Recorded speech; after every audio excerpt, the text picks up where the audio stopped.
Okay. Okay. So today's topic is demand. Okay. We'll define demand as the amount of a good that people are able to buy and willing to buy at any given price. Okay. So they'll buy more when it's cheaper, they'll buy less when the good's more expensive. Okay. And it's based on their ability, meaning that basically means income, how much income they have, and their willingness, the extent to which they get some happiness from consuming it. Okay? So the willingness and the ability of a consumer to buy a good at any given price. Okay, each individual has a demand for a good. So I would be willing to buy a certain amount of apples, for example, at any given price. A person who likes apples a lot more would buy more apples at any given price, and the person who likes apples a lot less would buy far fewer apples at any given price. Okay, so we all have a different individual demand. We don't typically work with individual demands in this course, but you have to understand that the demand curves for entire markets, which is what we work with most of the time, are aggregated from the individual demand curves of every single consumer in the market. Okay? So for example, if at a $5 price I would buy 2 bushels of apples, and Alex would buy 5 bushels of apples, my quantity demanded at $5 is 2 and his is 5. If we're the only 2 consumers in the market, the quantity demanded of apples in the market at $5 is 7. So there's a market demand and there's an individual demand. We usually are dealing with market demand. Okay?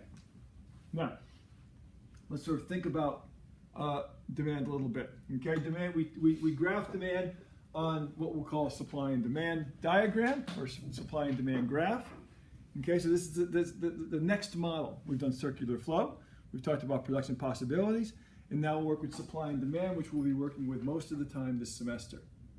Okay, on this graph, we plot price on the vertical axis and quantity, the amount of the good, on the horizontal axis.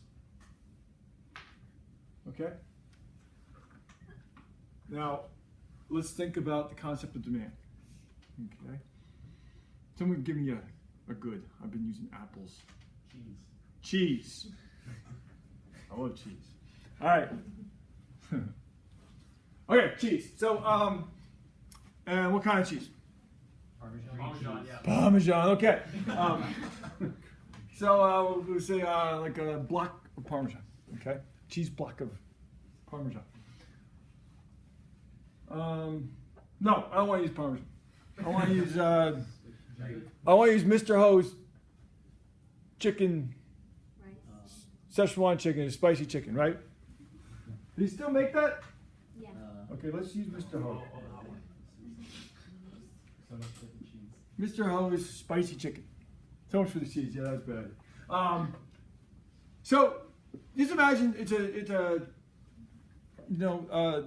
typical day, and it's you eat breakfast, you come to school, and you're here for 3 or 4 hours, and then and then it comes lunchtime, and you're really hungry, right?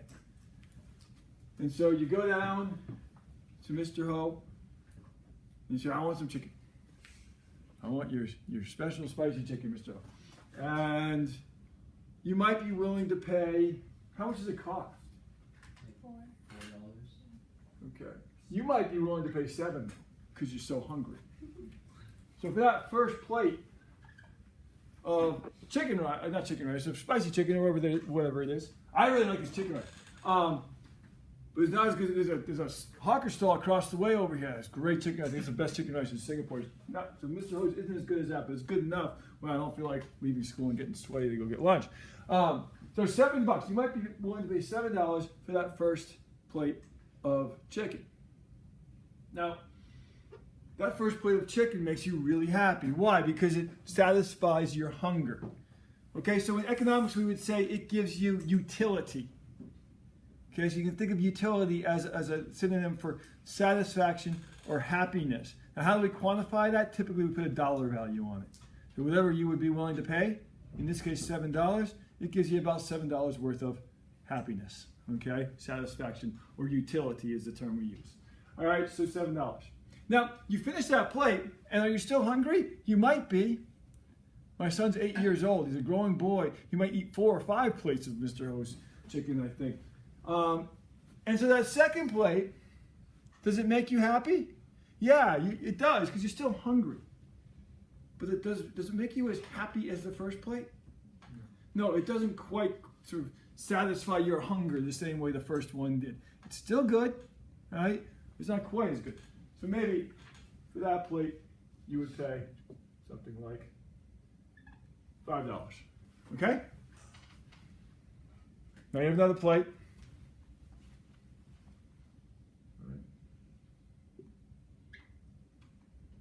And maybe for that third plate, you're getting really full, right? But you're still kind of getting something out of it, some little bit of satisfaction. And so for that third plate, okay, you might pay $1 for it. But I'm not sure Mr. Ho would sell it to you for $1, but you might be willing to pay $1. If he won't sell it to you for $1, you won't buy it, right? And then at some point you have your 5th or 6th or 7th plate of chicken rice, and you're feeling sick, and it actually probably has a negative value for you, right? Okay, so the idea is what you see happening is as you consume more of Mr. Ho's Szechuan chicken, or whatever we're going to call it, spicy chicken, your happiness, your utility, what you'd be willing to pay for it, is reducing. Okay, the quantity. As the quantity demanded rises, the amount you would be willing to pay falls, because the amount of utility you are gaining falls. Meaning, for each marginal unit of consumption, the amount of utility you get is falling. We call it the law of diminishing marginal utility. When you put that curve together, it looks like this. And we call that the demand curve. It's the range of it's the set of quantities demanded at every given price for, in this case, an individual. Okay? If it was the whole market, that would be for the whole market. So the demand curve is downward sloping. That's something you have to know, and you have to know why. It's downward sloping for 3 reasons. One is, as I've explained, the law of diminishing marginal utility. The second reason that the demand curve is downward sloping is because of the substitution effect. The substitution effect is something like this. So let's get away from Mr. Ho. Let's go to Parmesan. No, let's not go to Parmesan. Let's go to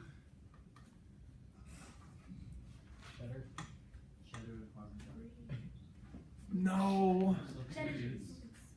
not cheese. Candy. Yeah. Let's go to candy. All right. So now lunch is over, right? So, but I'm still feel like some sweets, right? So, I really want something sweet. So this is no longer rice. This is now candy.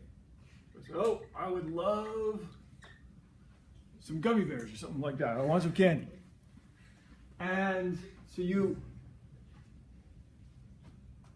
look at the price of candy and say okay, I might buy that, I might not buy. Okay, you're willing to buy it at a certain price.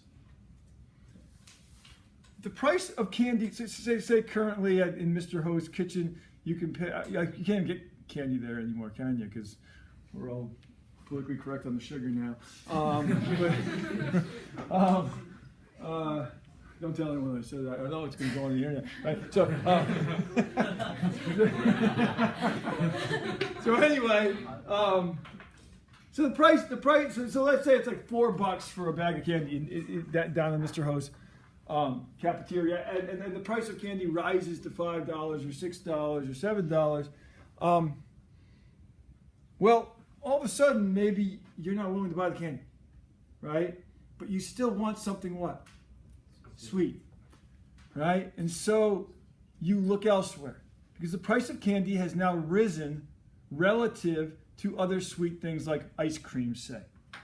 Okay? So ice cream can substitute for candy. They're not exactly the same, but they meet a lot of the same needs. There's nutrition, there's a sweet taste, it's good for dessert, right? These sorts of things. Okay, so if the price of candy goes up too much, if the price rises, some people will choose not to consume candy and they will substitute into ice cream. That will cause the quantity demanded of candy to fall as the price rises. Thus, an inverse relationship between price and quantity demanded, a downward slope of the demand curve. Okay, so the second reason that the demand curve slopes down is that people will substitute out of the good when its price rises into other products that are closely related to that one. Okay, like ice cream and candy. So that's the substitution effect. The third reason that the demand curve slopes down is the income effect. Okay, the income effect goes something like this. You can only buy as much of a good as your income will allow. Okay, so imagine Mr. Ho's rice costs $1, and I make $10 a year, right? How many plates of chicken rice can I buy? I can buy 10 a year. That's all I can buy. Because Mr. Ho's rice makes up 10% of my total income. One plate makes up 10% of my total income. The price rises to $5. Now one plate of Mr. Ho's rice makes up 50% of my income. How much chicken rice or how many plates can I buy in a year? 2. Okay? So as the price of a good rises, the percentage of your income which it takes up, or it takes up a greater percentage of your income, and therefore leaves individuals less able to buy it. And so they buy less. Thus, the inverse relationship between price and quantity demanded. Okay? So that's the third reason for the downward slope of the demand curve, the income effect. Now, we would say that if we're moving along this curve, one way or the other, we would say the quantity demanded is either falling or rising. If the whole curve shifts,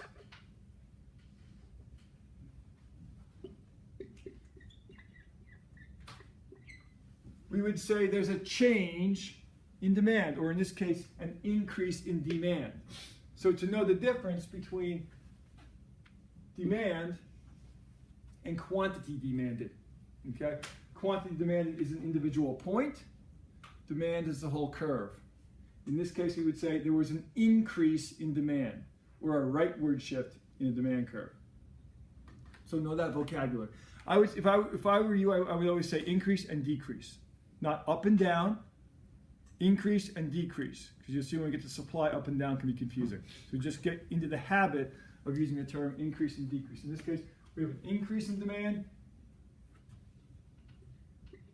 If the demand, we can use D as an abbreviation for demand. If the demand curve were to shift in, okay, we would say there's a decrease in demand. Now, demand can shift for all kinds of reasons. Now, I'm not going to go through all of them. I'm going to give you a few of them just to give you a sense of it. One would be tastes and preferences. Okay? If all of a sudden, like the coolest kid in school, who's that? Is that Quazo? Or like the coolest teacher in school, right? Were to start like buying Mr. Ho's chicken all the time and like sort of parading around the cafeteria saying, "Hey, Mr. Ho's chicken's awesome," you know. Then maybe more people would want to buy it because they want to be like Quazo. or they want to be like me, right? Now that's probably not the case, but you can think of situations in real life where that is the case, right? Nike hires LeBron James to wear their sneakers so people will go, oh my God, if I could just have those sneakers, I could dunk, right? But the idea here is that if all of a sudden people saw me and Quaso eating chicken rice and for some reason they wanted to follow us, that would change people's tastes. They would all of a sudden want that chicken rice more than they had before, and the demand would increase. Right? There are other reasons too. Imagine a school with one person. They're going to buy some chicken rice. Now imagine a school with 1,200 people. They're going to buy 1,200 times as much chicken rice, so an increase in the number of consumers would shift this. Okay? So there's a whole host of what we call determinants of demand. And if one of those changes, then the demand curve will shift. I just gave you two. You can watch the rest of the videos and figure out what the other ones are. Okay? Done. That's a wrap.